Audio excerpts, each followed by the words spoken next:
listening to Seminary Dropout, and I'm your host, Shane Blackshear. Somewhere in between seminary and youth camp, it's Seminary Dropout. Let's go.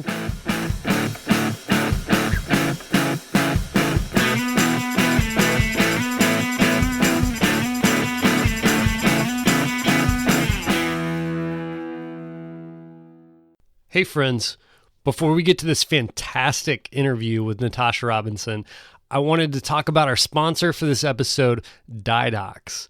If you listened to last week's episode with Donna Miller, you'll remember that I introduced Didox as the first ever sponsor of Seminary Dropout. Didox is an amazing nonprofit that exists to benefit the church by making short documentaries that are meant to be played for worship gatherings and liturgies and the like. The price is based on the size of your church or organization, so that really makes it affordable for everyone. Also, you can subscribe on a yearly basis and you can get it for even cheaper that way.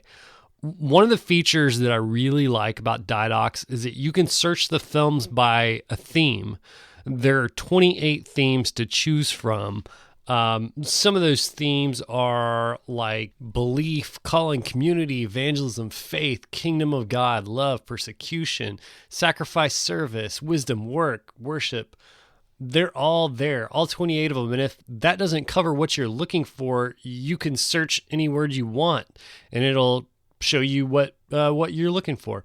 So earlier, I clicked on the evangelism theme and was directed to a beautiful film that was just over 4 minutes called Li Yang, that was about a believer in China who's a part of the underground church movement there. It was done so well and even made me a bit emotional. I highly recommend that you check that one out. So go check out didox.com. Remember, that's DEIDOX.com. All the films are free for you to watch online. So go tell your pastor, tell your worship leader, or whoever organizes your worship gathering.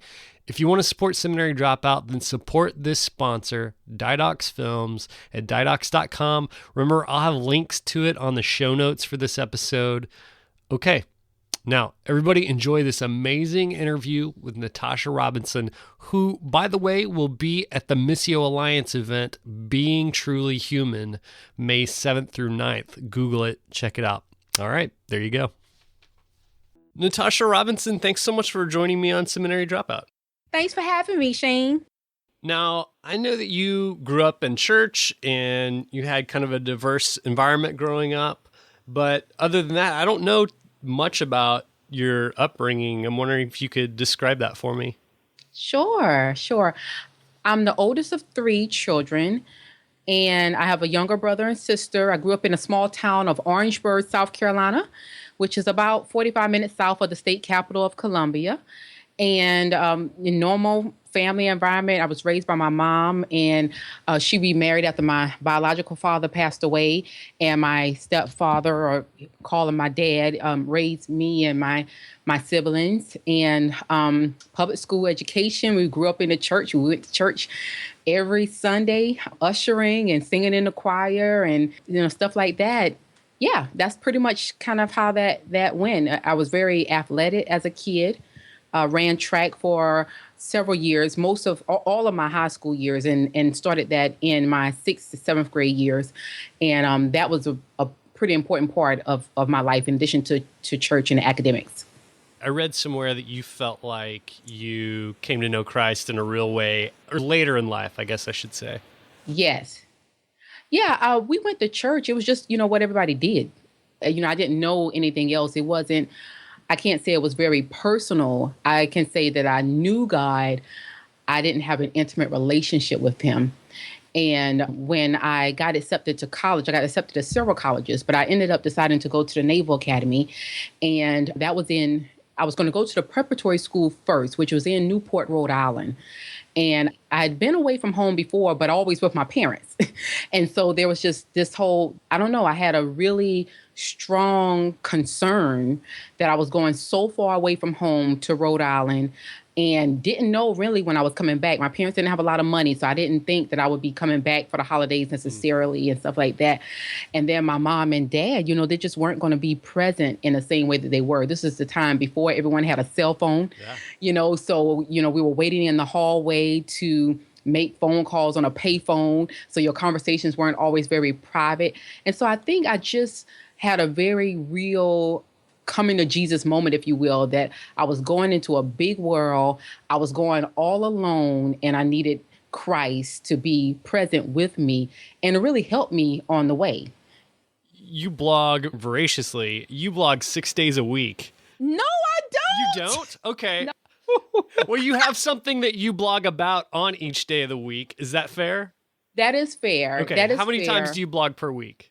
A good week will be 4, an average week will be 3, and it could be less than that, depending on what's going on in life. I just graduated from seminary in May. And so I always said on there with my readers, said, if you don't see something this week, it's a paper due, it's a family emergency, or something along those lines. But I tried to be consistent 3 days a week. And I put those 6 themes or topics out there really more to help me stay focused on, what is the Lord speaking to my heart this week? I may have something on that topic or not the other one, but it really helps me as a writer instead of trying to pull something out of the air, Yeah, that's still a lot. It's still a lot of writing. Did you graduate from Gordon Conwell? Is that right? I did. What was that experience like for you? It was a very rich experience. It was a much needed experience. I started in August of 2010. And I really just went because I was teaching women's Bible studies and leading small groups. And I wanted to do that well. So I really wanted to spend more time being a student of the Bible. That's one thing. Once I came into this personal relationship with the Lord, I love the word. And I always wanted to read and study it and understand it better. And that's the only reason I went to seminary. I was going to go to seminary, graduate, and come back out and keep teaching Bible studies, in my home or at the church, and was very content with that, still quite content with that. But the time that I was there, God started really shifting things around. I went from being active duty in the military to going into a government job. I ended up quitting my government job so I can focus on my studies. And we ended up moving to North Carolina from Maryland. And so there was just a lot of transition going on in our family, in our home, financially things. This is when the market kind of tanked and our finances tanked as well. So, there was just all these changes going on. And so God was really stirring up, my heart and dealing with some idols. The primary one was the one of security, because I found myself just letting things go and like, oh my God, like what is going to happen? But it really was a matter of trust. And that was early in the seminary experience. And God continued to kind of press and kind of shape some things and refine for me the work that he had for me to do. And so that was part of the writing, because I started waking up in the middle of the night writing, and so the blog just kind of ended up being an overflow of what God was already doing in my heart. It also became to be a discipline for me because I felt called to write. I didn't know that was going to happen, but that's something that happened in seminary as a part of that journey. And so I wanted to have the blog as a means, it's kind of like a means of accountability. You can't put out there and tell people you're going to do something and then not follow through on it. So with the blog, it really helps me to kind of keep writing itself, which is a discipline for me. And I really feel called to the ministry and the work of writing at the forefront, because it's easy to say, oh, I'm not going to do that. I'm not going to make time for that. But the blog gives me a reason and a reminder of the accountability to make that a priority. Did you get your MDiv in seminary? I did not. I got my Master of Arts in Christian Leadership. Well, that's leadership is a really big part of your expertise, what you write about and study and that kind of thing. What do you think is the difference in studying something like that in seminary and studying it in any kind of like secular environment? Leadership? Yeah, that's a loaded question. So I think I want to answer it from a few perspectives. One, I think biblical leadership is a critical need everywhere, especially in the church. And so my academic advisor when I was in school, this is a gentleman who pastors, he's a counselor. He also had obviously is an expert in leadership. And one of the things he said in class one time, I remember, he said, churches don't fail. They don't split. They don't separate. Normally, I mean, sometimes, but not normally because of divides in theology. They normally do that for a lack of leadership, or poor leadership. And so I think leadership is a skill that is needed in the church to understand it from a biblical way. So the difference between the world's way of leading and the Bible's way of leading is I think Jesus sets a good example of what it means to lay down our life, to literally be a servant of other people and of a higher purpose and calling in this world. And so I think the unfortunate thing is that we have some Christian leaders that still kind of operate on the world's paradigm of leadership. So, your leadership is defined by your title, just your expertise, maybe how many people follow you.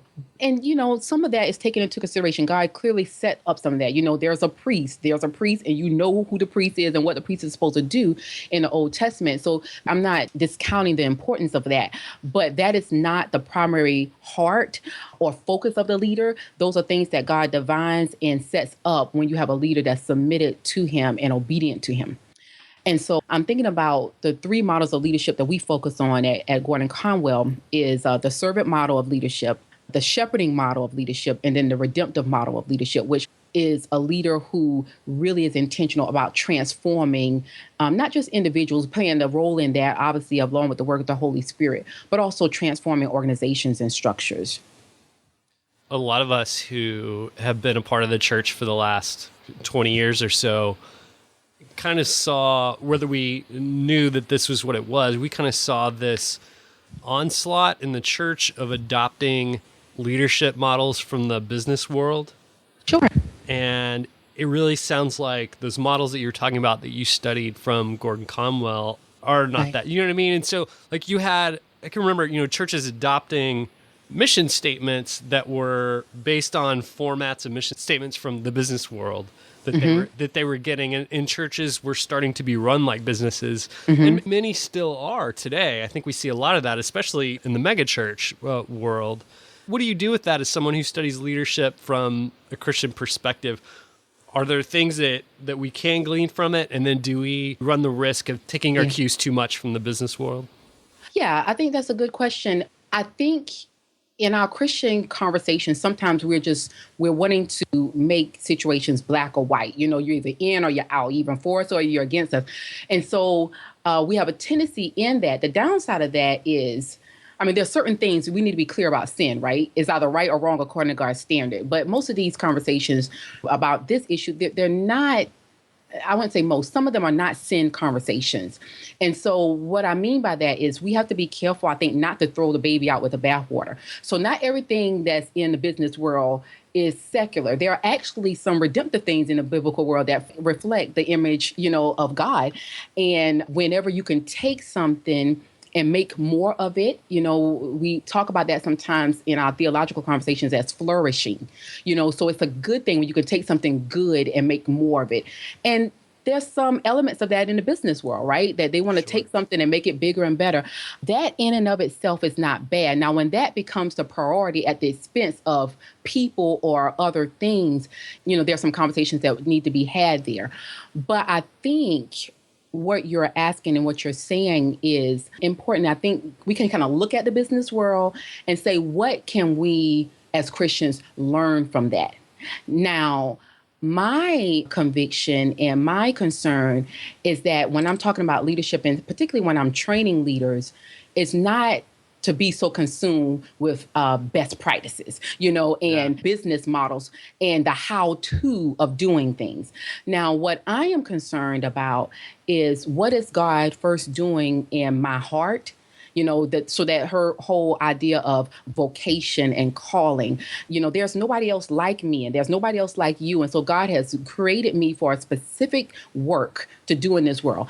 And I'm really wanting to help people again, under the guidance of the Holy Spirit to kind of figure that out. It may not be go to sleep tonight, pray about it, and wake up tomorrow and, oh, I know what to do. But it's that slow obedience in one direction that will help you realize that in your life. Like when I went to seminary, I didn't think I was going to be a writer or a published author or speaking and getting on radio shows. I mean, that's not what I sought out to do. What I sought to do was to be faithful in what I was already doing, which is teaching Bible study in small groups. And because of that, I was able to walk, into the next thing, and God opened door for me to walk into the next thing. And so I think what we want to do when we're talking about leadership and training and nurturing and mentoring leaders in the church is we really want to encourage that spiritual maturity and faithfulness in the small things, and really be encouraging our leaders to be asking questions about what is God doing in your life? What is he doing in your heart? And what is it specifically that he's put you on this earth to do? And then to encourage them and equip them to walk in that. I'm curious about what kind of perspective on leadership does being a woman and a person of color give you? You went there. I mean, the reason I asked that, so for myself, people who are listening to this know I am a white male. I mean, really, if I wanted to enter into any kind of field, there would be someone who looked like me who's done it before. For a person of color and a woman, like there's so many doors that were closed to that demographic historically. Sure. And so, in a way, you're kind of pioneering a lot of things, especially in the leadership role. Now, there are tons of examples now, but it's not the same as for hundreds of years. For forever, for as long as histories exist, we could look at white males who have done things. Does that make sense? It does absolutely make sense. I think, so I'm wrestling with some emotions with that right now because I'm working on a piece for Christianity Today and trying to kind of flush some of that out. So one response I would give is that because I am a double minority, right, an African-American woman, that I am aware of the things that you're aware of. Because of just who I am, I pay attention. And so I believe part of my responsibility as a leader when doors are opened is to be a good steward in just how I present myself, right? Because I understand, regardless of whether we like it or not, I can represent, other women or other African Americans and or other African Americans. But the other part of that is when I have opportunities to engage, in these environments that are predominantly white and male, that I'm kind of as humble as I can, as honest as I can, ask hard questions and say, well, have you considered this? Have you thought about that? Why not? What is it particularly that maybe we're missing here, in this conversation? Maybe we need to bring somebody else in. So I'm not just interested in the doors being open for me. I'm interested in the doors being open for other voices and other experiences like me and different from me, because I believe as a result of that, you start to see the body of Christ at work, and we are all better for it. Do you feel pressure when you're in those leadership positions to represent well, in a matter of speaking? So, I look at, if I really screw up this interview, people are probably not going to say, man, white males cannot do podcasts. Right. But because of racism, that might happen for people to say, this is why we shouldn't let minorities or women have positions like this. I don't feel pressure. And I think part of that is, again, because of the trials and the fire that God has already put me through. I felt pressure when I was a student at the Naval Academy. Did you? You understand what I'm saying? Like, I felt pressure for to those represent. Reasons? Right, exactly. Yeah. To represent women and Black people well at the Naval Academy. But I did that, for 4 or 5 years. I'm kind of done with it. You know what I'm saying? And so I'm not trying to seek the approval of man, whoever that may be. What I do want to do, though, is represent Christ well. Yeah. How did you get involved in the cause of anti-human trafficking? Yeah. So the seed that was planted, I think, was through social media. I had a writing buddy who self-published a Bible study, and she wanted to give all the proceeds of that Bible study to an organization. And so she just sent a little note on Facebook. It was a public note saying, if I had $1,000 to give away, what Christian organizations would you recommend that I send that to? And one of my other writer friends responded and said, well, do you have $1,000? And she said, yes, I do. She said, you need to send that money to the International Justice Mission. They're doing this, they're doing that. One of their tasks and the things that they focus on is human trafficking, but they do more work than that. Basically, it's a human rights organization that seeks to restrain the hand of violence in the world. And they do that to the glory of God. They're staffed by Christians. And so I started paying attention and got on their mailing list, started praying for that organization. My husband and I agreed to start giving monthly to them. And then I attended their advocacy summit where you get to go lobby Congress. Most of the times that I've done that has been on human trafficking legislation. And then, I guess it was probably the beginning of this year, I did a independent study for school at Seminary on biblical justice. So I was doing more research and studying and getting mentored by advocate of biblical justice. And it's important when I did that because you set your own syllabus for it in agreement with your mentor. And so I was already kind of doing the global stuff, not directly, indirectly through IJM and stuff that I was already doing. But I wanted to have a local element. And the area that we moved to here in North Carolina is called the Triad, the High Point, Winston-Salem, Greensboro area. And human trafficking is a big deal here. Like, we have problems. We see people getting arrested for it. We have a large immigrant population here. And so World Relief has a regional office here. And one of the primary things they focused on, in addition to their refugee work here, is human trafficking. And so I really wanted to have a local focus here because everywhere I went, no Christian was talking about this. It's like they didn't even know it was going on. And so I did an education and awareness series at the top of the year in my local community just to make really the community, but certainly even the church environment and the evangelical environment to say, this is an issue that is going on. These are God's image bearers that are being impacted by it. Most of the time it's women, and most of the time it's children who are the most vulnerable in several environments and conversations. And that's kind of how I started kind of doing some of the community mobilization here in a local community. So it's been a slow, again, evolving process of that. You mentioned mentoring. That's something that you talk about a lot on your blog and things that you speak about. Why did mentoring become such a big part of your life? So I do have a book coming out about mentoring with Zondervan in 2016, but I'm approaching mentoring from a perspective of intentional discipleship. Now, I was first introduced to mentoring informally at the Naval Academy as a student there.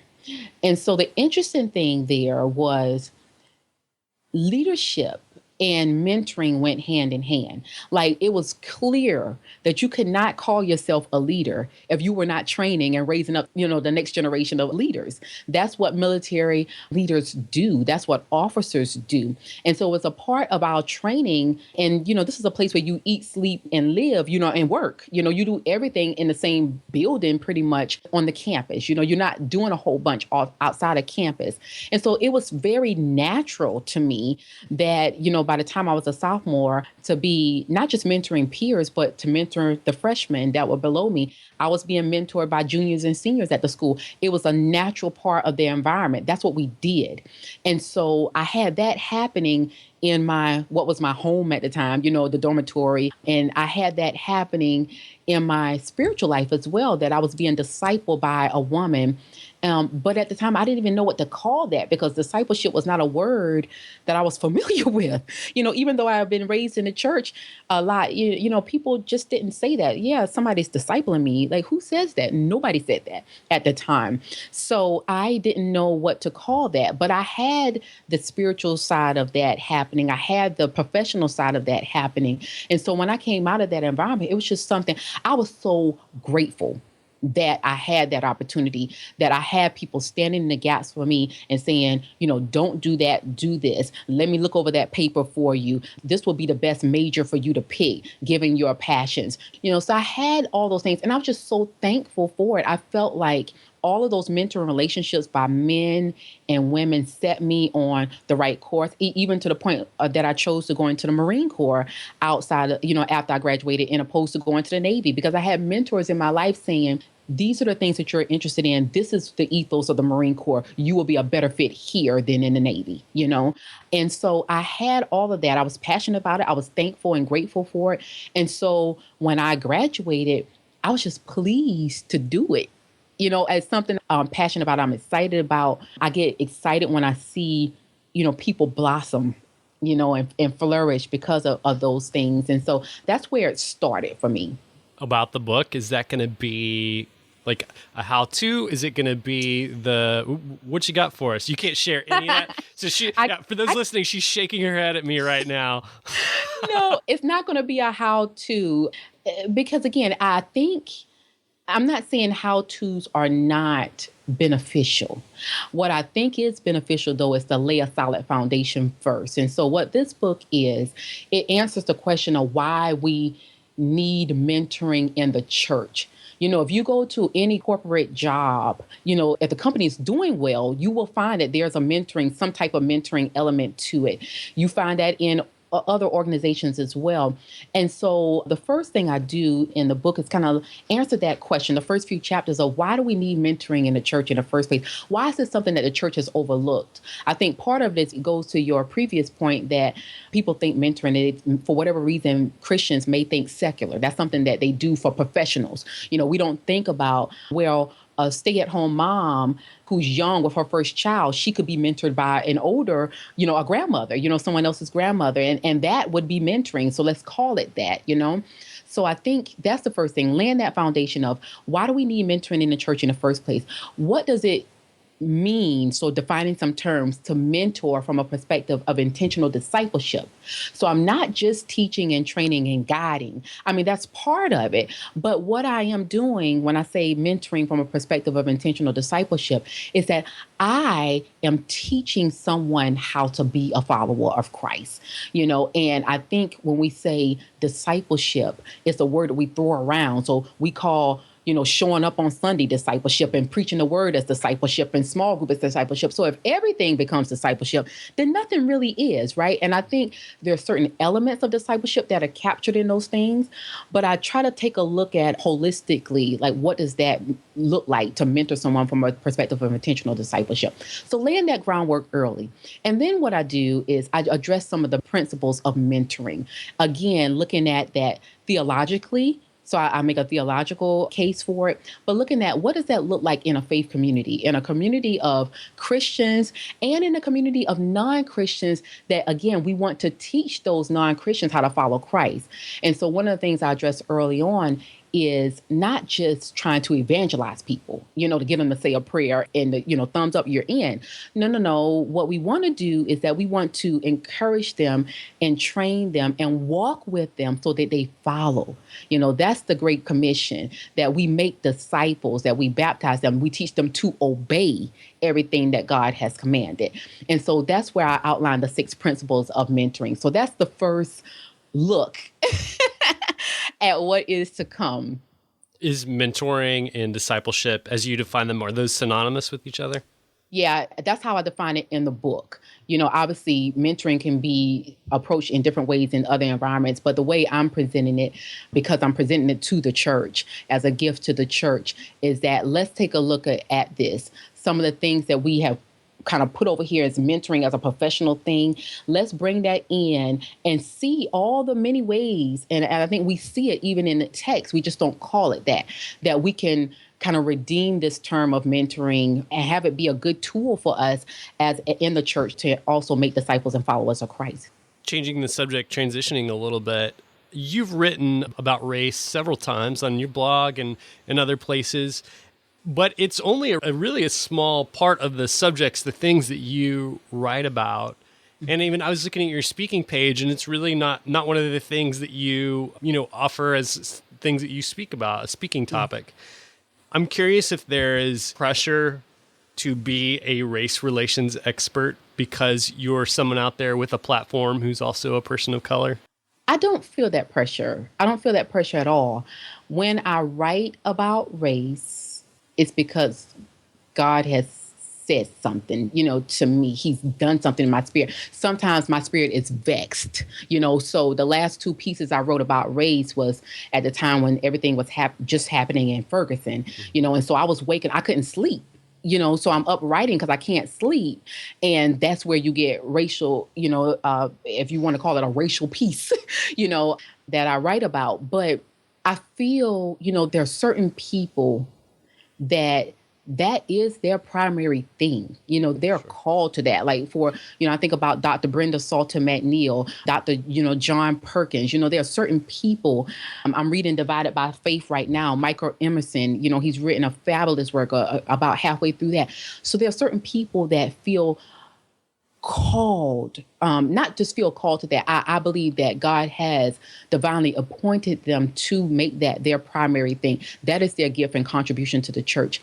For me, as an African-American woman, it's not something I can avoid. It's something I live every day, right. So when I have people ask me questions about race or something like that, I share what I know. I don't consider myself an expert in race relations or racial reconciliation. Now, I read to educate myself. I read to have a better understanding. I read because I want to know my own blind spots. I was raised in the South. I grew up in South Carolina, so there's some things that comes with that, some baggage, some good, some bad, but I read for that.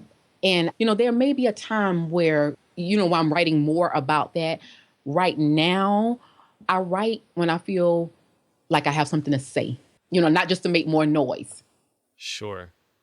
I was talking with Kyle Canty, who's a pastor in Philadelphia and an African-American. And, I was saying, he, for instance, he's a pastor. He's been to seminary. There's a number of things that he could speak about. But when he gets asked to speak, it is often about race issues. And he's happy to do it. But, I was asking him, every time that you're speaking about that, that's a time where you could be speaking about something else. Right. If you wanted to. And so is that not a pressure that you feel from the outside? I hear you saying that you don't have that on yourself. Right. But have you had situations where people are putting that upon you, I guess is what I'm trying to ask. Well, right now, today, people aren't asking me to come and talk about race. Yeah. So I don't know. That may come, next year may be a different story, but today I'm not getting a lot of calls or emails about that.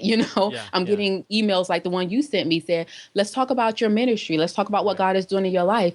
And again, I'm glad to do all of that. I'm discerning about, when I accept or say writing opportunities to write about race, because I want to be careful that when I do that, I want to speak my truth, meaning I'm going to be honest about my experience and my perspective. That's just one perspective, Right.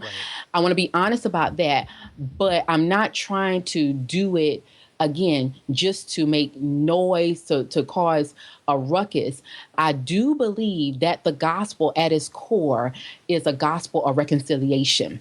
And what that means is, and one of the things I really write about a good bit, I've written about in my book, is that means that we learn as a body of Christ then, because we are to be an example to the rest of the world about how it is we're supposed to do this thing, that we live and learn to model as a body of Christ. What does it mean? And what does it look like to be united, to be one in our differences?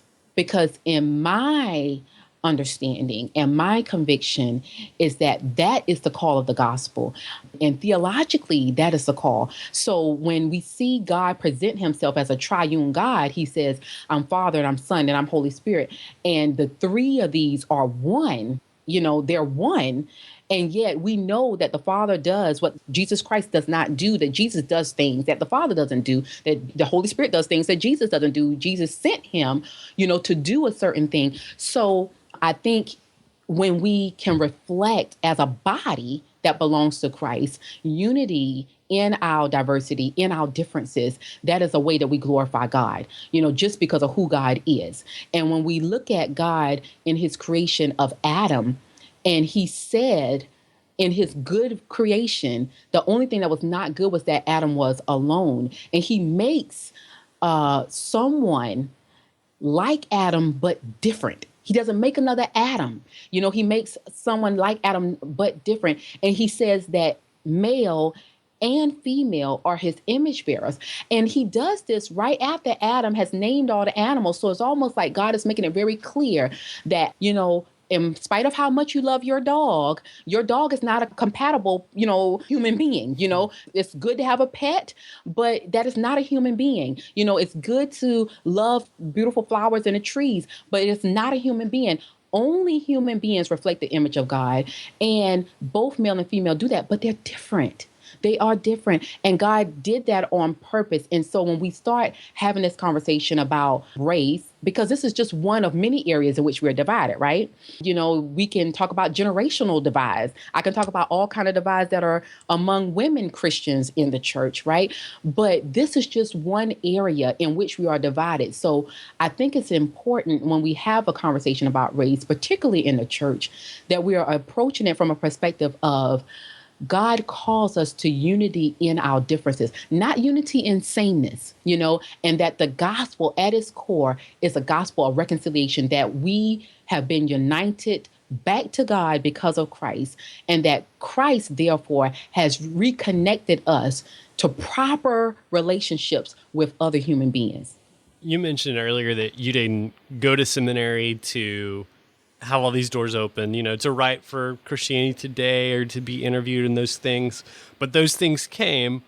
I'm curious to know what you think it is about your voice that has struck a chord with people. Your message, the things that you write, what is it that people have obviously really latched onto, and it's been really meaningful for a lot of people? I laugh because that's crazy to me. It's like, I don't, I'm not trying to sound cliche. I'm really not. But I really believe, that it is what God has for you to do. He will make that happen, right? And so what I seek to do is to be in tune to what he has me to do. I don't want to, so even if a great door of opportunity opens for me, right? I don't want to just walk through that and say, oh, that's a great opportunity. I want to say, God, is that what you want me to do? Because it's a great opportunity. That may not be the best thing for me to do. And it may not be the best thing for me to do at that time. And so I want to be sensitive to that. But I don't know. I found early on, I want to say, when I was in middle school, and this is why you say, I write mostly about leadership, because that's what I know. I'm very clear that that is something that God has called me to. So I found early on, as early as middle school, that was the first time I was voted student body president, that when I spoke, people would listen. And so I also learned in that, though, so with greater responsibility comes greater accountability, that there were things as a child that I was not allowed to do that my other peers could do. So, for example, I remember I played the clarinet in the band in middle school. I was never great at it. I never learned how to read music, but I was first chair in the clarinet because I learned how to memorize. So if I heard it, then I could play it, but I could not read the music. And so it was really difficult because it was between me and this other young lady who was a friend as to whether or not who was going to be first chair. And so I ended up getting first chair in the clarinet section of the band. And I was caught misbehaving in choir class. So basically I was talking, but that's what kids do, right? But the teacher was saying, be quiet, be quiet. I just kept on talking. And so I had all this grief from the choir teacher who was friends with the band teacher. And I lost my first chair in clarinet because I was being rude and disrespectful in class. And I was talking. And other kids do that, but I could not do that because I should have known better, because I was a leader and they saw me as that, and they knew that my peers saw me as that. You asked a question earlier about pressure. So that ship has sailed, right? that started as early as middle school. And so, I'm a fairly disciplined person. And so a military is a good place for that. And so I learned kind of some of those things of, God, when he puts you in a situation, you pay attention, you learn, and then you respond accordingly. if that, if that answers your question. But yeah, I don't know why people listen. I just know that they do. And I want to be responsible in what I say because of that. Yeah. Did you find that thing of being judged more harshly because you were a leader? Do you find that has followed you into adulthood? Yeah. Well, I can get in trouble, I mean, I think, right. So the higher people go up, then I don't know if this is the American way, but think about, entertainment or celebrities, you build them up and then you feel really good about tearing them down. But we do that to our own in the church, right? Sure. So you have these pastors that, they raise, they kind of get up and like you said, they have the mega church and they sell all these books and then great is their fall, right? So I don't really want that. I don't really want that. And that's why I said, I want to be discerning about the decisions that I make and the doors that I do walk through. If it comes, great, but it won't come because I'm forcing my way. Well, Natasha, I've had a great time talking with you today. Thanks so much for being on the podcast. Thanks for having me.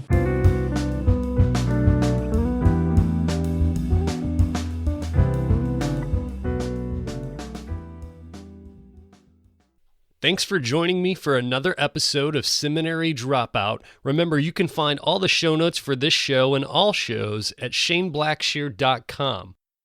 Thanks to those that left ratings and reviews on iTunes this week. Remember, that keeps the show front and center. Also, remember, you can find me on Twitter at @beardonabike. That's @beardonabike. Also, I'm on Facebook, facebook.com/ShaneBlackshear123. And remember that Seminary Dropout is listener supported. You can visit supportseminarydropout.com and press Become a Patron. Remember, this music you're listening to right now is by D.L. Rossi. You can find him online on iTunes and at dlrossi.com. All right, thanks again for joining me for another episode of Seminary Dropout. Stay tuned for next week's episode. Love you. Take care.